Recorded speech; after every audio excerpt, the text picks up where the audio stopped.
questo che sembra un Minion versione Natale e una dashcam con intelligenza artificiale che appiccichi sul parabrezza della tua macchina. Non ti registra un video normale, ma ti registra un video in HDR a 30 o 60 frame al secondo, molto chiaro sia di giorno che di notte. Non solo, la sua intelligenza artificiale calcola costantemente la distanza tra la tua auto, l'auto davanti, quella di fianco e quella ancora di fianco e ti avvisa eventualmente in caso di cambiamenti improvvisi. Attention to pedestrians. Fantastico, rileva i pedoni. Che stiamo facendo? Il giro della passeggiata in macchina? Attention to pedestrians. Macchina, stai calma. Tra l'altro calcola anche la tua traiettoria ed eventualmente se ti distrai dormendo, ma quello che capita di più è che ti distrai col telefono, eventualmente se stai andando fuori corsia ti dice, ti avvisa che stai andando fuori corsia. Lane departure. Caution, front car. O la macchina davanti ha frenato. Caution, front car. O addirittura se c'è una moto, riconoscere una moto e ti dice di stare attento che c'è una moto. Certamente non è una Tesla che guida da sola, però comunque ti avvisa di tutto quello che ti circonda, eventualmente se ce n'è bisogno. Ma non solo, questa telecamera funziona anche da sicurezza, sorveglianza a 360 gradi. Se parcheggi la macchina e qualcuno si avvicina alla macchina, ma non è una sorveglianza normale tramite sensore di movimento, ma tramite intelligenza artificiale. Infatti, come vedi qua, per esempio, quando io passo davanti, lei non si gira, non registra niente. Non so se è così intelligente che ha riconosciuto il padrone, ma molto probabilmente è che perché mi sto muovendo, non mi sto soffermando, non la sto guardando male, ma se qualcuno, per esempio come questa persona qui che stava parlando al telefono davanti alla mia macchina, ecco, l'ha rilevato come sospetto perché si è soffermato un pochino, l'ha riconosciuto come umano, quindi è una persona, si è fermato pertanto, sta parlando al telefono, si muove, si avvicina alla macchina, si allontana dalla macchina e quindi continua a sorvegliarlo registrando e muovendosi, seguendolo per capire e registrare eventualmente se sta facendo qualcosa di sospetto alla mia macchina o a qualcosa, a un'altra macchina vicina. Ha un sensore di collisione, in realtà è un accelerometro che misura la forza di accelerazione, di gravità in tutte le direzioni e eventualmente se qualcuno picchia contro la tua macchina mentre è parcheggiata, si gira in automatico nella direzione di rilevazione del movimento o della collisione e inizia a registrare, ma non inizia a registrare subito, inizia a registrare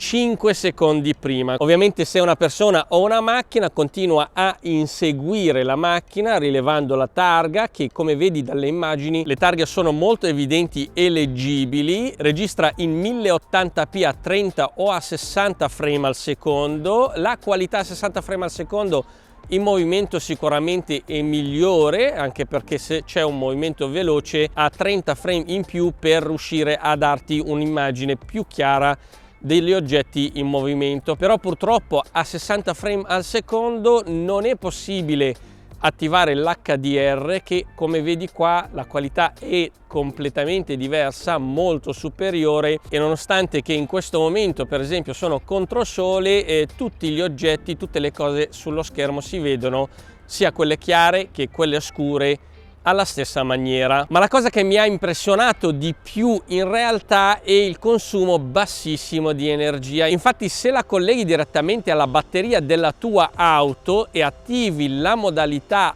time-lapse, continua a registrare un frame ogni minuto per i video a 30 frame al secondo e 2 frame al minuto per i video a 60 frame al secondo durante tutta la notte, senza scaricare quasi minimamente la batteria della mia auto, che in realtà avrei dovuto cambiare da un po' e avevo paura che questa telecamera mi scaricasse la batteria, ma davvero impressionante il basso consumo di energia. Non solo, ovviamente, se non attivi la funzione time lapse, ma rimane solamente la videosorveglianza dove la telecamera rileva solamente il movimento, la collisione. Quando sei parcheggiato il consumo diminuisce ancora di più, perché la telecamera registra solamente eventi che la sua intelligenza artificiale ritiene necessario. Ovviamente, essendo un'intelligenza artificiale, non può mancare il comando vocale, e quindi puoi dire alla telecamera di guardare a destra o guardare a sinistra mentre stai guidando, così non ti distrai. Eventualmente, se c'è qualcosa da filmare, le dici guarda a sinistra,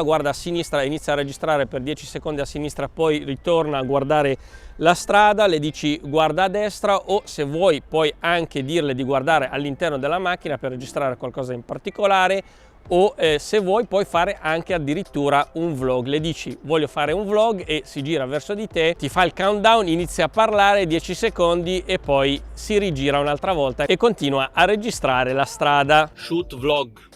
Get ready to say hi to the camera. Ok. Ciao ragazzi, vi presento la mia nuova dashcam. Figata pazzesca. Shoot left. Shoot inside. Ciao. Nella scatola abbiamo la dashcam con supporto di montaggio già applicato, che ci permette di installare e disinstallare la telecamera molto facilmente dopo averla attaccata al vetro tramite il biadesivo, del quale arrivano due, uno di scorta. Lo stesso vale anche per gli adesivi elettrostatici, ne abbiamo uno di scorta. Abbiamo l'alimentatore accendisigari con due uscite USB, una da 3,4 ampere, che è quella rossa alla quale dobbiamo collegare la telecamera, l'altra è di scorta eventualmente se volessimo utilizzare l'accendisigari. Abbiamo anche il cavetto di alimentazione della telecamera USB-C e una spatola che ci aiuta a nasconderlo. Nella scatola abbiamo il manuale di istruzioni in tutte le lingue tranne la lingua italiana, purtroppo, però tieni conto che il manuale di istruzioni qua è molto breve rispetto a quello che trovi nell'applicazione, che si trova anche in lingua italiana. Montare la 70 mai Omni in qualsiasi auto è molto semplice, basta decidere se vuoi montarla con il cavetto USB-C e l'alimentatore tramite accendisigari in dotazione, o in alternativa il hardwire che va acquistato a parte, che consiglio vivamente. Adesso ti dico il perché. E una volta che hai deciso con quale sistema alimentare la telecamera, nel manuale di istruzioni ti indicano due posizioni di montaggio, una lato pilota, un'altra lato passeggero. Il vantaggio di metterla lato pilota è che potrai fare eventualmente, se ti serve, un po' di vlog, quindi parlare con la telecamera, e non avrai lo specchio retrovisore che si vede nell'immagine. Se la metti invece lato passeggero, il vantaggio è che se ti dà fastidio non ti darà fastidio, perché non vedrai la telecamera. In realtà, testando la telecamera, ho notato che sia l'immagine all'interno ma anche l'immagine o le animazioni che compaiono sullo schermo sul retro si ribaltano in base a come ribalti la telecamera, perché ha all'interno un accelerometro, quindi eventualmente potresti anche montarla sul cruscotto. Una volta che hai deciso su quale lato mettere la telecamera, dovrai togliere la protezione dell'adesivo elettrostatico e attaccarlo sul vetro utilizzando una carta di credito o qualcosa per togliere le bolle. Io non sono bravo a fare questo e mi rimangono sempre le bolle. Questo adesivo ti aiuterà a togliere eventualmente facilmente la telecamera se dovessi aver bisogno. Qui abbiamo una specie di segno. Tolgo la protezione del biadesivo e la protezione anche su questo lato, che non mi servirà più. Cerco di allineare il segno sul biadesivo.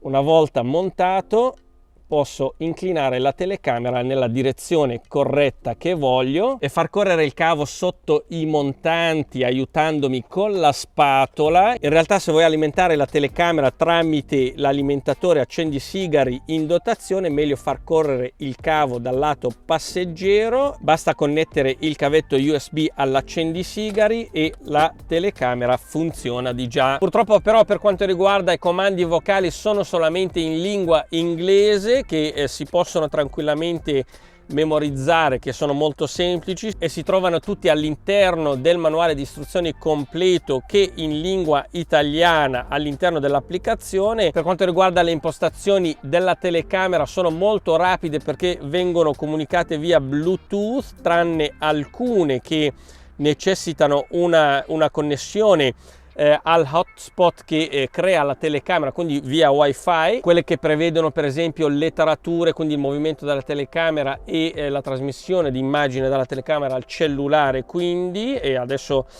ti faccio vedere come si collega, molto semplice. Ti chiede di collegarti alla rete hotspot che crea la telecamera, la password da 1 a 8 se non ricordo male, e a questo punto possiamo scegliere per esempio se registrare in 30 fps o 60 fps. Come avevo detto prima, però il 60 fps, nonostante che sia qualità superiore, comunque non prevede l'HDR. Io preferisco registrare in HDR che consuma anche meno energia. La 70 mai Omni ti dà la possibilità di registrare 3 durate possibili: 1 minuto, 2 minuti o 3 minuti. Io preferisco 1 minuto perché eventualmente dovesse succedere qualcosa perdo solamente 1 minuto, l'ultimo minuto al posto dei 3 minuti. Tra l'altro questa telecamera contiene all'interno una batteria da 300 mAh che è molto piccola, infatti non serve per alimentare la telecamera sempre, ma serve a poter memorizzare correttamente i video in caso di interruzione di alimentazione, che sia che stacchi il cavo, che sia che spegni la macchina se l'hai collegata tramite accendisigari, e quindi in teoria non dovresti perdere mai i video. Una cosa che ho notato però è che il trasferimento dei file via wifi è molto lento, e lo stesso vale anche per il trasferimento via cavo, perché è possibile staccare direttamente la telecamera e portarla, collegarla tramite USB al computer e quindi scaricare i file tramite cavo, ma anche lui è lento. Non è possibile come altre dashcam staccare una micro SD e andare a scaricare tutti i dati, perché questa telecamera non ha la micro SD ma ha una MMC, che ha i suoi vantaggi perché è più veloce a memorizzare i dati rispetto a una micro SD, però c'è questo svantaggio. D'altra parte, se non hai bisogno di scaricare i video tutti insieme contemporaneamente, scaricare una porzione o cercare la porzione che ti serve è molto facile, perché abbiamo 2 metodi: uno è cercare tra i video, un altro ancora meglio che il timeline, dove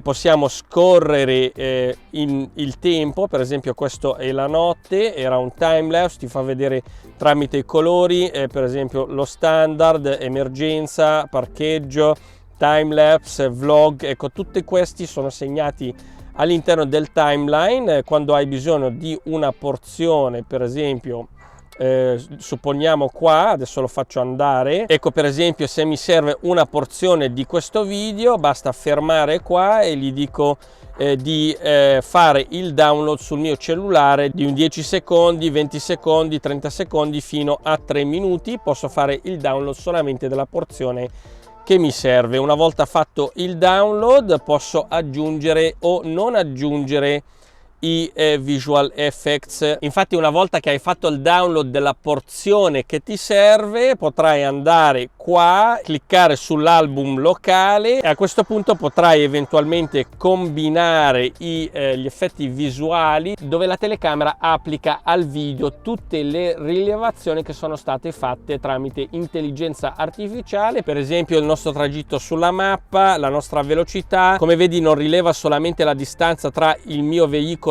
e quello davanti, ma anche quelli accanto. Tutto quello che si muove lo identifica come una macchina o un oggetto. Una moto riesce a distinguere tra moto e macchina e ci fa vedere la distanza, calcola se la distanza si accorcia molto velocemente o più velocemente, quindi ti dà l'avviso della macchina che ha frenato in base alla tua velocità e distanza. Molto utile se ti distrai parlando per esempio con il tuo passeggero. Misura anche il G-force, che sarebbe l'accelerazione di gravità, per rilevare eventualmente un incidente e registrare 5 minuti prima segnarlo all'interno dei video. L'applicazione ci dà la possibilità di visualizzare la velocità, le coordinate GPS, perché la telecamera integra anche un GPS, o non visualizzarle. Possiamo visualizzare il logo 70 mai o meno, possiamo decidere la direzione della telecamera quando si avvia la macchina tramite questa opzione, o anche durante il parcheggio, perché magari stai parcheggiando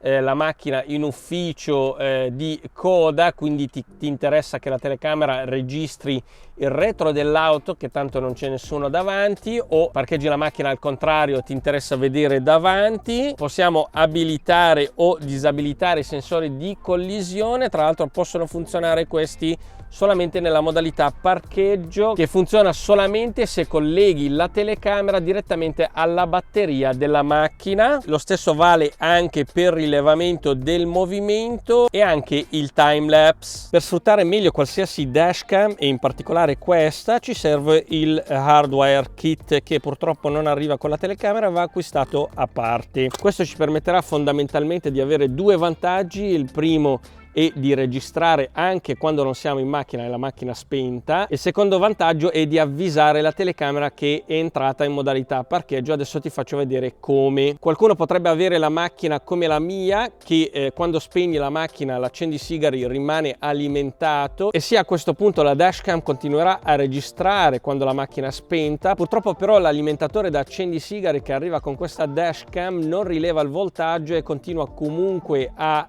consumare, nonostante il voltaggio della batteria della macchina scende, e potrebbe scaricare completamente la batteria, con la conseguenza che la macchina non si accende più. Infatti questo cavo contiene all'interno un circuito che misura il voltaggio della batteria dell'auto costantemente, e quando scende al di sotto di una certa soglia, quindi la batteria è quasi scarica, interrompe l'alimentazione della telecamera, proteggendo la batteria. Qui, come vedi, abbiamo 3 cavi. 2 cavi servono per alimentare a 12 volt questo circuito, che poi andrà a ridurre a 5 volt il voltaggio che esce sul connettore USB-C che alimenta la telecamera. Il terzo cavo invece permette alla telecamera di rilevare se la macchina è accesa, quindi entra in modalità standard, o spenta ed entra in modalità di sorveglianza parcheggio con intelligenza artificiale. Per montare la dashcam tramite hardware e quindi sfruttare tutte le sue potenzialità ci serve un multimetro, e lo dobbiamo usare a corrente continua per misurare il voltaggio, e la spatolina in dotazione. In questo momento ti faccio vedere la mia macchina, ma la maggior parte delle macchine sono simili a questa. Non devi fare altro che aprire il vano dei fusibili, dove trovi anche una pinzetta per rimuovere i fusibili, ed è meglio anche usare la spatolina e aprire qualsiasi altra parte vicina che ci fa vedere il telaio o qualsiasi dado sul telaio. A questo punto, a macchina spenta, appoggio la mia sonda negativa sul telaio, su qualsiasi parte non verniciata, così da condurre elettricità. L'altra invece sonda l'appoggio su qualsiasi mio fusibile. In realtà dovrei individuare un fusibile con un voltaggio da 12 a 30 volt. Nella maggior parte delle macchine abbiamo la corrente elettrica, come vedi, a 12 volt, e quando si accende la macchina, ovviamente per caricare la batteria, sarà a 14 qualcosa volt, e devo scegliere uno qualsiasi con almeno 2,4 ampere. In realtà, come vedi qua, sono 20 ampere, 20 ampere, 30 ampere, 30 ampere, quindi va benissimo uno qualsiasi. Come vedi, tutti questi funzionano a macchina spenta, tranne per esempio questo non funziona a macchina spenta, neanche questo e neanche questo. Quelli che funzionano a macchina spenta potrò utilizzarli per collegare il positivo e il negativo, che alimenterà la telecamera. Invece quelli che non funzionano a macchina spenta ma solamente a macchina accesa, potrò utilizzare uno di questi al cavetto giallo. Ti faccio vedere. Adesso accendo la macchina, e quello che non funzionava con la macchina spenta adesso funziona, e quindi posso scegliere uno di questi 3 per collegare il cavetto giallo. Spengo la macchina, come vedi si spegne, e dirà alla telecamera tramite il cavetto giallo che siamo entrati in modalità parcheggio. A questo punto, come vedi, il passaggio del cavo per collegare la parte USB-C alla telecamera passa proprio da qui, e quindi infilo il mio cavo da questa parte, ma infilerò solamente il giallo e il rosso, perché quello nero lo collegherò qui al telaio esattamente dove toccava la mia sonda negativa del tester. Il collegamento è molto semplice, utilizzerò la pinza che arriva con la macchina per tirare fuori un fusibile, che capita che è questo. Come vedi adesso, se tocco il mio fusibile che ho scelto, mi dà 12 volt positivo, e quindi questa è la parte positiva dove andrò a collegare il mio cavetto rosso, che alimenterà sempre la mia telecamera in ogni caso, tranne quando la batteria è scarica, che spegnerà la telecamera. Lo rimetto al suo posto. Infatti, come vedi adesso, senza collegare il cavetto giallo, la telecamera si accende da sola, ma non riconosce la modalità parcheggio. Adesso utilizzerò invece uno di questi fusibili che avranno corrente solamente a macchina accesa. Anche qua il giallo lo metto sul positivo, collego la mia telecamera, si accende la telecamera in automatico, accendo la mia macchina e accedo all'applicazione. E se ho collegato correttamente il mio cavetto giallo, potrò utilizzare la modalità sentinella, altrimenti non si può attivare tranne se abbiamo collegato il cavetto giallo correttamente. Anche il rilevamento di movimento intelligente tramite intelligenza artificiale è attivabile solamente con il cavetto giallo, lo stesso anche per il time lapse. Adesso spengo la mia macchina, vediamo cosa succede.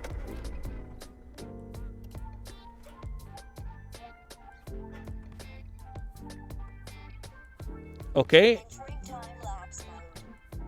come vedi è entrata in modalità time lapse e inizia adesso a registrare un time lapse. Accendo la macchina,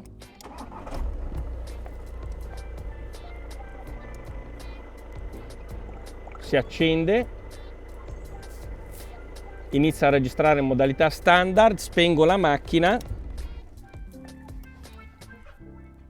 entra in modalità parcheggio. Naturalmente a questo punto far passare il cavo è davvero molto semplice, basta infilarlo qua e utilizzare la spatolina in dotazione per far passare il cavo dentro, nasconderlo e farlo arrivare alla telecamera. La telecamera ci permette di scegliere la sensibilità del sensore di collisione e l'applicazione ci permette anche di scegliere se abilitare o disabilitare il rilevamento del cambio corsia o anche gli ostacoli davanti. La 70 mai Omni è disponibile in 3 versioni, la versione da 32 GB, la versione da 64 o da 128 GB, e consiglio vivamente di prendere ovviamente quella da 128 perché la differenza di prezzo è minima e la versione da 128 GB ti permette di avere giorni di copertura maggiori rispetto al 32, visto che è una dashcam e tutte le dashcam una volta che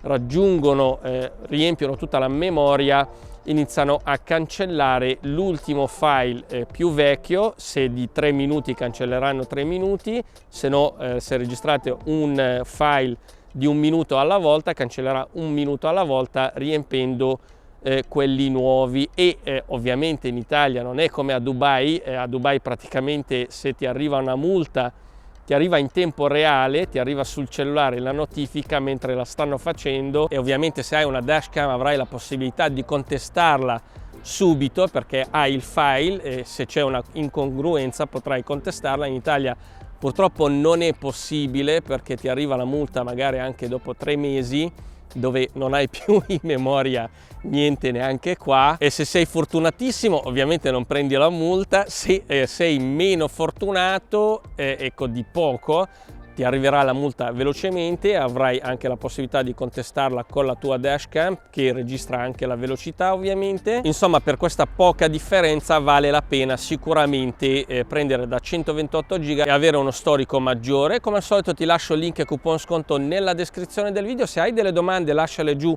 nello spazio commenti. Nel frattempo ti saluto e ciao, alla prossima.